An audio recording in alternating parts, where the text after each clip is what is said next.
Kita ambil contoh, ada kasus. Kasus pertama, sekarang umat Islam dipecah belah, dibingungkan antara Amerika dengan Iran. Ada yang mendoakan Iran, dicaci makinya. Ada yang membela Israel, Amerika, dicaci makinya. Bapak Ibu sekalian yang berbahagia, saya singkatkan sejarahnya Bapak Ibu.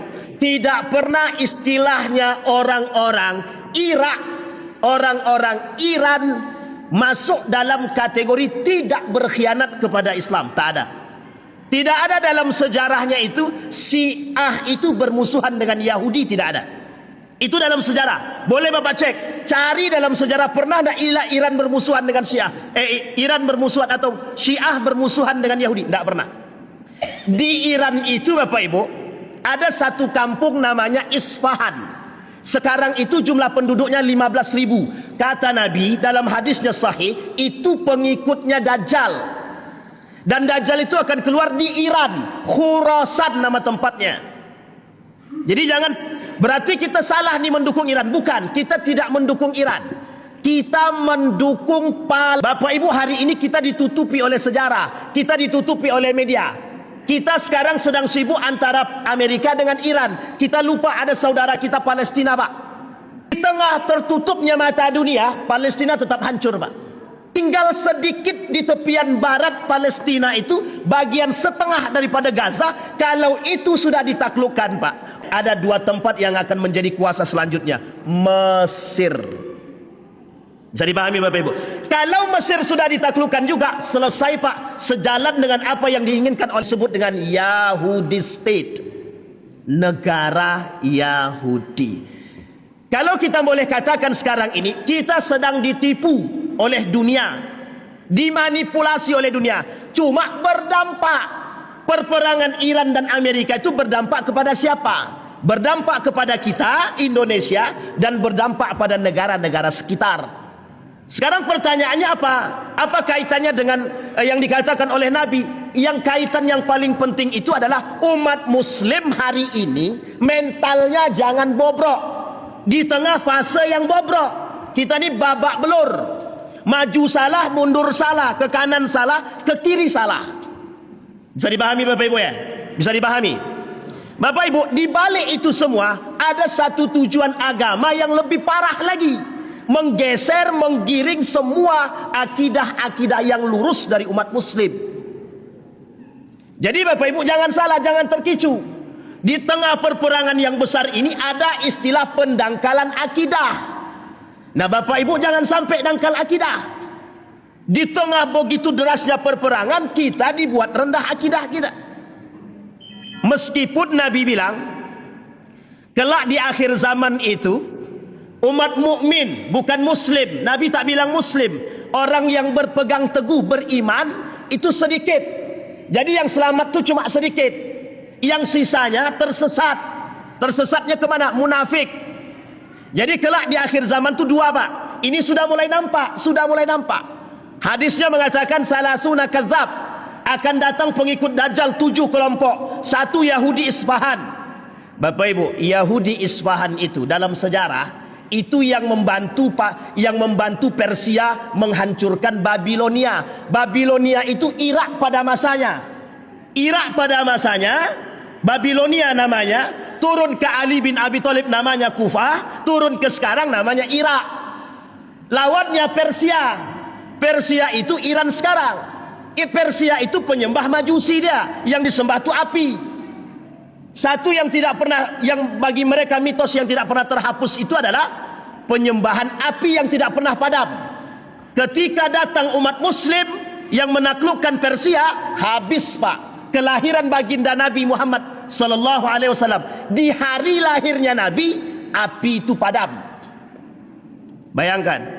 Jadi Islam ini menjadi musuh semua. Jadi jangan salah, jangan tertipu. Kita tidak mendukung Iran, kita mendukung Palestina. Yang kita pikirkan sekarang itu bagaimana Palestinanya. Bisa dipahami Bapak Ibu. Tinggal sedikit bagian daripada tepi barat itu mau dikuasai. Itu satu. Nabi kata, kelak akan muncul orang-orang, tentara-tentara yang memang akan datang membantu menjadi kemenangan umat Muslim. Kehancuran Bani Israel itu 2 kali dalam Al-Quran. Ini yang terakhir.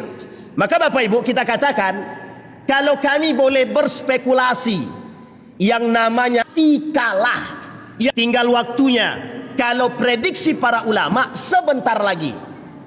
Artinya dalam peperangan ini, sudah diingatkan sebelum saya simpulkan. Dalam peperangan ini Bapak Ibu, jangan terlalu serius dalam membahas itu. Yang perlu kita seriusi akidah kita, iman kita. Jangan sampai kita salah sasaran. Membela Amerika nifak munafik, membela Iran sama. Dua-duanya musuh kita, Pak. Yang tak setuju tak ada masalah. Tapi dalam sejarah tidak pernah ada istilahnya Syiah atau Iran itu tidak bermusuhan dengan Yahudi. Tidak pernah. Bapak Ibu boleh cek, Persia bermusuhan dengan Yahudi. Enggak pernah, Pak.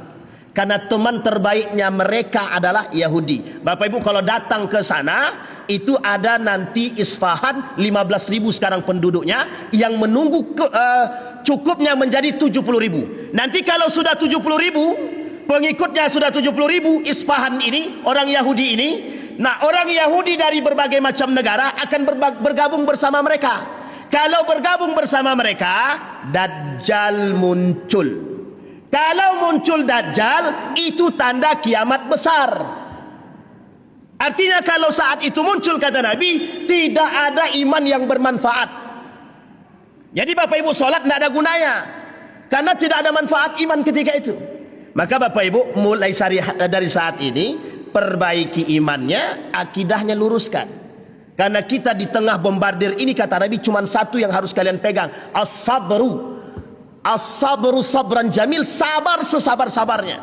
Kenapa demikian? Berbuat tidak bisa, yang bisa kita lakukan as-sabru. Atau yang kedua, al-uzlatu, beruzlah. Sekarang kita mau uzlah kemana? Enggak bisa, Pak. Kita tetap pada posisi kita, Pak. Makanya Bapak Ibu, apa kata Nabi? Al-mustaqbal ala hadzal din. Kelak Islam akan menang. Itu masuk pada fase yang terakhir, yang kelima. Namanya al-khilafatu ala minhajin nubuwah ats-tsaniyah. Masa terakhir. Lamanya cuma 9 tahun. Lamanya cuma 9 tahun. Jadi kemenangan Islam itu cuma 9 tahun. Tahu alasannya apa Bapak Ibu? Alasannya sederhana saja.